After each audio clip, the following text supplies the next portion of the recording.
Ya pemirsa, kembali lagi di Lunch Talk dengan topik kok masih ada delay. Dan ini kita langsung tersambung juga dengan penelpon dari Jakarta, ada Bapak Hari.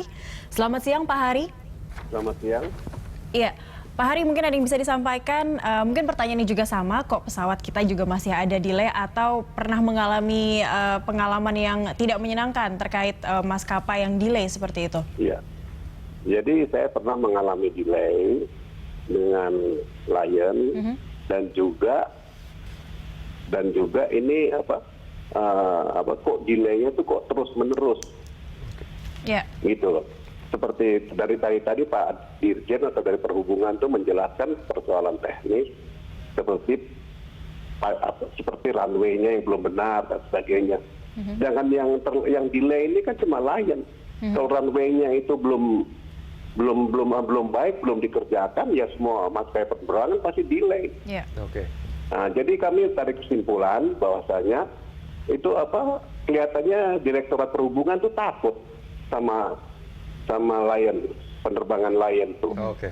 Padahal waktu zamannya Pak Yonan itu justru beliau sudah mulai mengambil tindakan. Sekarang kok ngomongnya tuh kok orang takut-takut. Jadi kita harapkan konsumen ini supaya Dirjen Perhubungan itu menindak tegas Lion, jangan tanggung-tanggung. Demikian, terima kasih. Pak Hari, sebelum ditutup Pak, halo Pak Hari. Iya.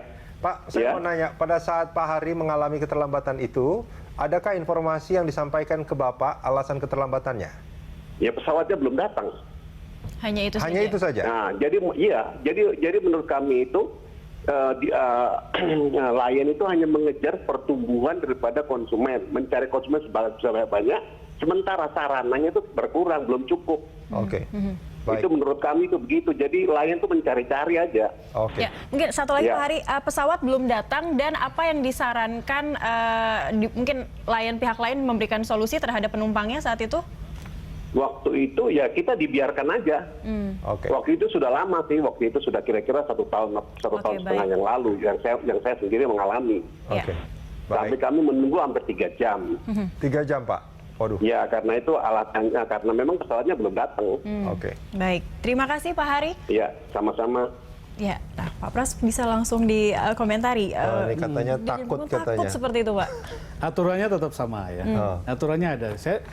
Kita belum merubah peraturan yang ada. Jadi kalau melanggar peraturan yang sudah ada, ya kita tetap berikan sanksi. Oke. Ya kan. Mungkin pengurangan rute, pembekuan rute itu tetap. Pernah nggak dilakukan Pak?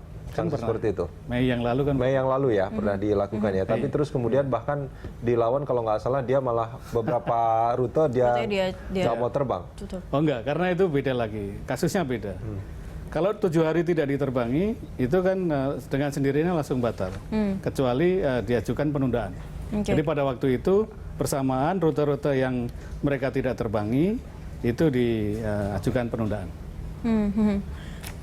Tapi ini tadi Pak Hari berkata ini sebenarnya kejadian delay yang tahun lalu. Berarti sudah pernah terjadi di maskapai yang sama dan ini yang kemarin minggu lalu juga terjadi lagi seperti itu Pak. Seharusnya aturan atau ada aturan yang dikenakan, ada sanksi yang dikenakan kepada maskapai sanksinya ini. tetap sama kan sanksi. Oke, Iya. sanksinya tetap sama, tapi sanksi itu selama ini selalu diberikan ya Pak ya. Diberikan. Tapi nampaknya nggak kapok, boleh nggak kalau saya katakan seperti itu? Kalau Ya, tadi harus perbaiki lah. artinya pernyataan Pak Hari itu kan setahun yang lalu gitu. Iya. Terus kemudian penundaan-penundaan terus terjadi gitu kan. Iya. Ini kan sebetulnya sanksi itu tidak membuat jera mereka yang diberi sanksi.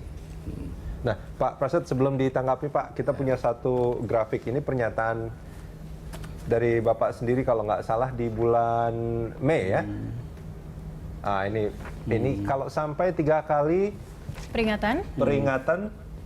tidak memberikan rute baru, sanksinya kalau ada delay lagi yang berkepanjangan. Itu menurut peraturan menteri yang baru itu sampai pembekuan izin pusat. Sampai di izin ke pusatnya juga dilakukan. Iya. Gimana tuh Pak Praset? Ini masih berlaku. Masih berlaku? Iya. Oke. Peraturan ini masih berlaku dan sudah diberikan. Oke. Nah, kalau berdasarkan untuk maskapai Lion sendiri, mungkin ada catatan. Masyarakat juga mungkin bisa punya catatan sendiri seperti itu, Pak. Untuk Lion sendiri, berapa kali mereka delay dan merasakan penumpang merasakan delay di Lion ini? Berarti sebenarnya apakah ada data yang lebih dari 3 kali itu seharusnya izinnya sudah dibekukan dong, Pak? tidak ada izin yang dibekukan di dalam peraturan itu, tetapi rutenya yang dibekukan. Ya. Oke. Ya, Mas Daryatmo, ini kan menarik sebetulnya. Kalau kita bicara soal kebutuhan, penumpang itu butuh maskapai penerbangan, dalam hal ini termasuk Lion Air sebetulnya kan. Tapi bukan berarti kebutuhan masyarakat itu membuat pelayanannya jadi dalam tanda kutip ya, itu tidak nyaman sebetulnya dengan penundaan itu. Nah, ini gimana? Ya, saya mungkin jawabnya secara makro ya. Jadi kalau kita lihat statistik itu memang growth pertumbuhan di industri aviasi di kita itu selalu di atas 2 digit ya. Per tahun? Per tahun, jadi sekitar 15-an. Tinggi sekali. Tapi pada saat yang sama itu memang tidak diimbangi dengan pertumbuhan infrastruktur. Tadi kayak bandara. Jadi kalau pesawat bisa dibeli, tapi kalau bandara kan harus dibangun. Itu satu. Kemudian yang kedua pertumbuhan ini juga mestinya itu memperhatikan dimensi struktur market yang kompetitif kan gitu loh. Maksudnya gimana? Jadi begini mestinya struktur market yang kompetitif itu ada beberapa rute-rute itu dilalui oleh beberapa airline gitu, tidak didominasi oleh satu airline atau satu grup airline kan gitu loh. Posisi di Indonesia itu sebenarnya memang sudah mengarah ke posisi dominan. Ini juga menurut saya Kementerian Perhubungan harus mendeteksi itu, karena ketika dia sudah posisi dominan, kadang-kadang bargaining dia lebih kuat daripada government karena dia sudah menguasai market kan gitu. Jadi bagaimana kalau dari sisi YLKI itu kita mendorong pertumbuhan, tapi pertumbuhan yang iklimnya kompetitif dan berkelanjutan tadi kan gitu. Ya, ini jadi kayak monopoli by accident jadinya ya, bukan by design sebetulnya. Nah, ini yang juga harus diamati apakah di dalam memperoleh posisi dominan itu berdasarkan kompetisi yang fair kan gitu loh. Jadi artinya apakah airline lain juga punya kesempatan yang sama sebenarnya kan. Ini juga menarik. Artinya by accident artinya. Jadi catatan yang kedua lagi itu memang misalnya begini Jakarta Surabaya itu saya tidak tahu berapa airline yang melewati di sana. Itu kan kalau di beberapa negara itu sudah ada riset yang namanya titik optimum. Berapa airline sih yang itu akan mendapatkan consumer benefit yang maksimal. Jadi kalau dari pandangan YLKI monopoli itu tidak baik, tapi terlalu banyak pilihan itu juga belum tentu baik. Jadi ada titik optimum tadi kan gitu.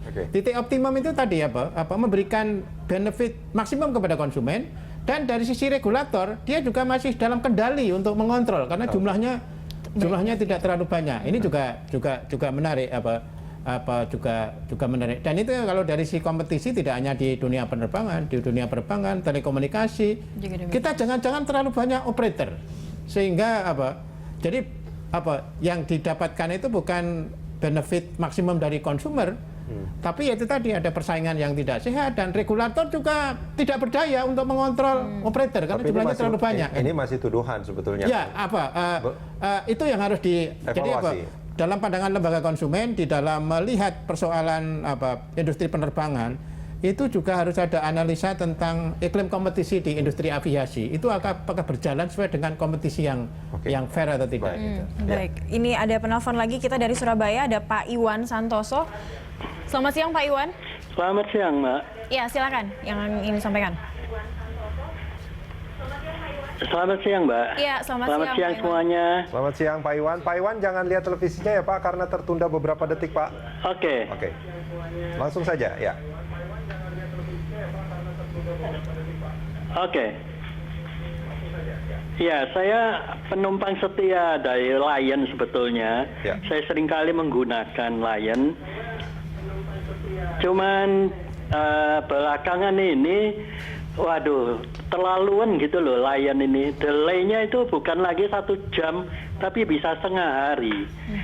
Jadi kejadian yang terakhir yang barusan ini, minggu yang lalu saya naik Lion, saya pesan yang jam 8 pagi, lantas di SMS diundur sampai jam 10. Sampai di bandara, saya di delay lagi, berangkatnya sampai jam 2 siang. Sehingga saya terbengkalai pekerjaan semuanya itu.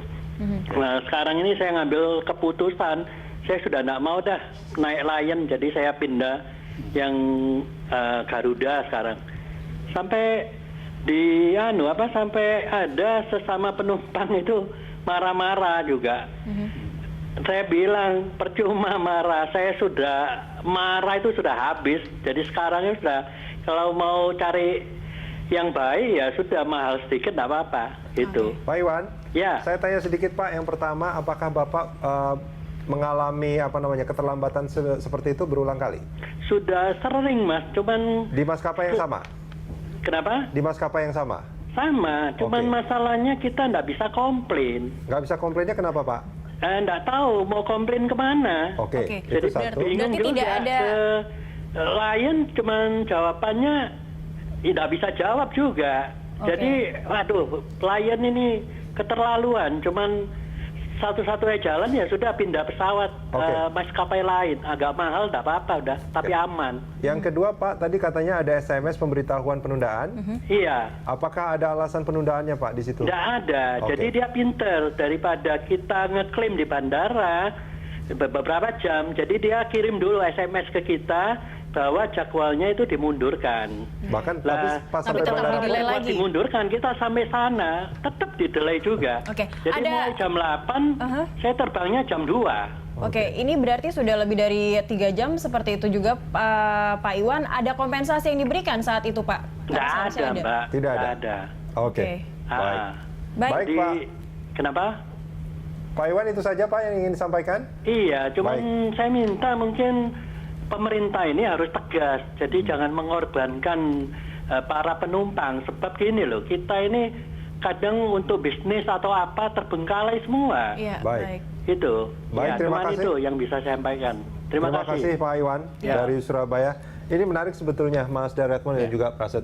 Ini kalau konsumen sampai bilang seperti itu sebetulnya kan dia sudah tidak punya kepercayaan lagi kepada siapa harus bergantung sebetulnya. Nah, seperti yang mungkin saya sampaikan tadi, mungkin sanksi diberikan, tapi sanksi itu tidak membuat jera dalam hal ini maskapai penerbangan. Dan Gimana, lagi-lagi Praset? dikatakan ini sudah berulang kali sampai kapok loh Pak Iwan tadi Pak. Jadi ini kan pelayanan ya. Pelayanan itu harus memperbaiki. Karena ini bisnis. Ya, kalau safety, security, pemerintah Oke. ya harus sesuai dengan standar. Ini pelayanan. Kalau pelayanan tidak baik ya konsumen akan berpindah kan gitu. Iya.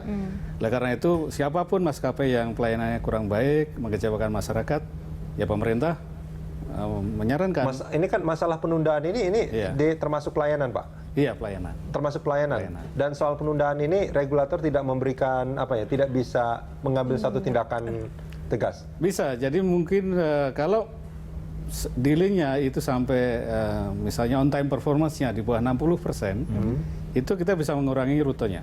Tidak memberikan rute yang baru, membekukan rute yang sudah ada atau mengurangi. Oke. Supaya pelayanannya lebih bagus. On time OTP-nya. performance-nya di bawah 60%. 60%. Oke, itu agak toleran sebetulnya ya. Iya, toleransi ya. Oke. Ya mungkin ini yang delay-delay barangkali ya tidak semuanya kan, tentunya ada yang bagus. Kemarin waktu Lebaran on time performance-nya bagus itu OTP-nya. Oke. Rata-rata mencapai 90 ya. Termasuk. Oke, baik. Kita jeda 90%. sebentar. 90%, ya. Pak Praset dan Mas Daryatmo, kita jeda sebentar. Kita akan lanjutkan di segmen berikut. Pemirsa jangan kemana-mana.